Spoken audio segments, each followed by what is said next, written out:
अगर आप राव साहब, मैं आपसे जवाब ले लूं जरा अजय आलोक जी का भी कमेंट। सर मैं एक सवाल लेकर, आपकी इजाजत हो तो मैं जरा इस पर प्रतिक्रिया राव साहब की लेकर, अजय आलोक जी आपके पास आ रही हूँ।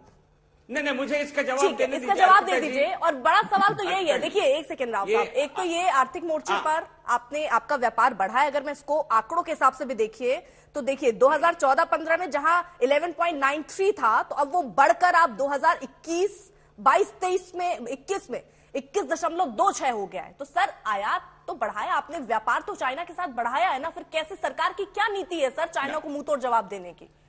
हाँ,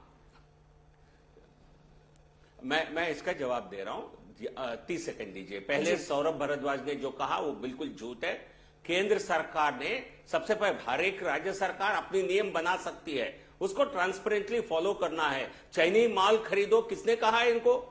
क्या आप सरकार में है? सौरभ भारद्वाज आप एमएलए हैं, क्या आपकी सरकार नियम नहीं बना सकती? केवल देसी कंपनियां इस टेंडर में भाग ले सकते हैं, ये कंडीशन डालने में कोई आपत्ति नहीं है। सुन लीजिए, केंद्र सरकार ने ऐसा नियम बनाया है।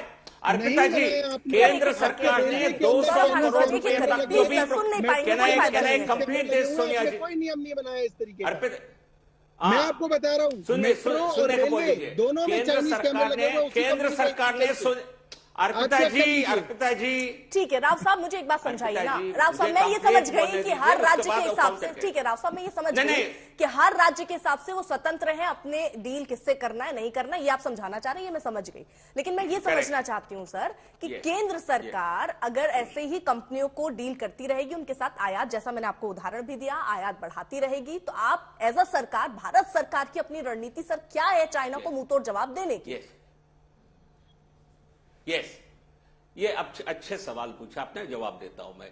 पहले सौरभ भारद्वाज ने जो कहा वो झूठ है। केंद्र सरकार 200 करोड़ तक केवल देशी कंपनियों से खरीद सकती है। 200 करोड़ का टेंडर, क्या आपका टेंडर 200 करोड़ से ज्यादा था? दूसरा, केंद्र सरकार के नियम राज्य सरकार के लिए लागू नहीं है, हर सरकार अपने नियम बना सकती है। तो चाइनीज माल कहने के लिए पहले केजरीवाल को आज रात को ही आज तक से माफी मांगनी पड़ेगी देश से, आज तक के जरिए से। दूसरी बात, आपकी जो सवाल है, केंद्र सरकार आयात नहीं करती है अर्पिता जी। केंद्र सरकार कोई मैंने अभी आपको कहा 200 करोड़ तक कोई चीन नहीं, कोई विदेशी कंपनियों से कुछ भी नहीं खरीदा जाएगा। बट लेकिन प्राइवेट इंडस्ट्री, हमारी इकोनॉमी 2014 के तुलना में अभी दुगनी से ज्यादा हो गया भारत की इकोनॉमी। जब आपकी अर्थव्यवस्था बड़ी है, यहां सप्लाई चेन्स पूरी तरह नहीं हो पाए हैं, ये वास्तविकता है। तो हम अचानक कोई आयात को रोकेंगे तो आपकी इकोनॉमी में कई ऐसे सेक्टर हैं, फार्मास्यूटिकल सेक्टर है, ऑटोमोबाइल सेक्टर है, वो उनका पूरा प्रोडक्शन बंद हो जाएगा।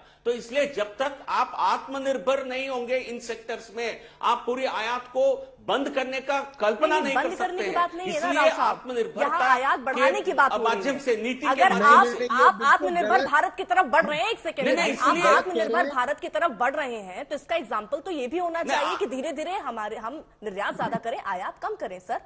लेकिन ये तो आंकड़ा बढ़ रहा है 2014 से 2023 का। बिल्कुल ऐसे ही नहीं, लेकिन आपकी ओवरऑल अर्थव्यवस्था बढ़ रही है, बट लेकिन पीएलआई के माध्यम से, प्रोडक्शन इंसेंटिव लिंक्ड स्कीम के माध्यम से, पीआईएल के माध्यम से बड़ी इन्वेस्टमेंट इन सेक्टर्स में हो रहा है, जहां हम स्वयं समृद्ध होंगे, आत्मनिर्भर होंगे। इससे हमारा आने वाले दिनों सालों में घटेगा। बट लेकिन ओवरनाइट होस्ट नहीं हो सकता है। कोई प्रोडक्शन कर रहा है, हम फार्मासिस्ट हैं विश्व के लिए आज, मतलब हमको एक दवा बना रहे हैं, उस दवा के जो रॉ मटेरियल बल्क वो हम दूसरी तरफ आयात बढ़ रहा है। चाइना के साथ आप कह रहे हैं घटेगा, लेकिन अभी तक तो अगर आप यूपीए और एनडीए गवर्नमेंट की बात कीजिए तो यहाँ तो बढ़ता हुआ आयात नजर आ रहा है सर। ये तो अभी क्लियर जो आंकड़े हैं सर, उसके आधार पर आगे भविष्य में नीति क्या होती है सरकार की और उस हिसाब से क्या कम ज्यादा होता है, वो तो आगे तय होगा। अजय आलोक आपका कॉमेंट? नहीं, आ रही हूँ। चलो घर चलो। देखिए अर्पिता जी, आपको एक मोटे शब्दों में ये समझिए कि 2014 से 2021 तक की आपने आंकड़े बताए कि 11.1 से 21.1 हो गया।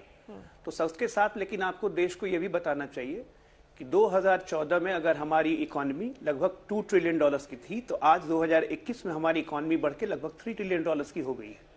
तो जब $1 ट्रिलियन का इकोनॉमी बढ़ेगा तो स्वाभाविक है आयात भी बढ़ेगा, निर्यात भी बढ़ेगा।